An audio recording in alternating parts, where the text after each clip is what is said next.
सांसद मुकेश दलाले सत्तावार रीते वस्ती गणतरी अंतर्गत पोतानी नोंधणी करावी लीधी छे। सांसदे तेमनी ऑफिस खाते महानगरपालिकाना अधिकारीओनी उपस्थितिमां आ समग्र प्रक्रिया खूब ज सरळताथी पूर्ण करी हती।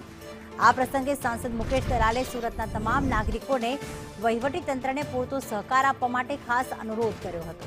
आ साथे તેમણે વસ્તી ગણતરીના નામે થતી ડિજિટલ છેતરપિંડી અંગે જણાવ્યું હતું કે પ્રક્રિયા દરમિયાન કોઈપણ પ્રકારના ઓટીપી શેર ન કરવા અને આવી ઓટીપી છેતરપિંડીથી ખાસ સાવચેત રહેવા પણ તેમણે જણાવ્યું।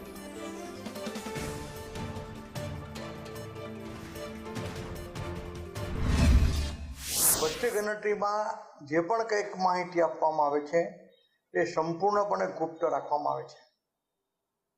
મારી સુરત શહેરના સૌ નાગરિકોને વિનંતી છે અને અપીલ છે કે આપને દ્વારે જ્યારે વસ્તી ગણતરીવાળા કોઈ ટીમ આવે ત્યારે એમને સાથ અને સહયોગ આપો અને આપના કુટુંબની જે કોઈ વિગત માંગે એ વિગત આપો, સચોટ માહિતી આપો અને સાથ સહકાર આપીને ભારત સરકારના અતિ મહત્વના વસ્તી ગણતરીના કાર્યક્રમને આપ સફળ બનાવી રાષ્ટ્રના વિકાસમાં આપનું અમૂલ્ય યોગદાન પ્રદાન કરો એવી મારી અપીલ છે।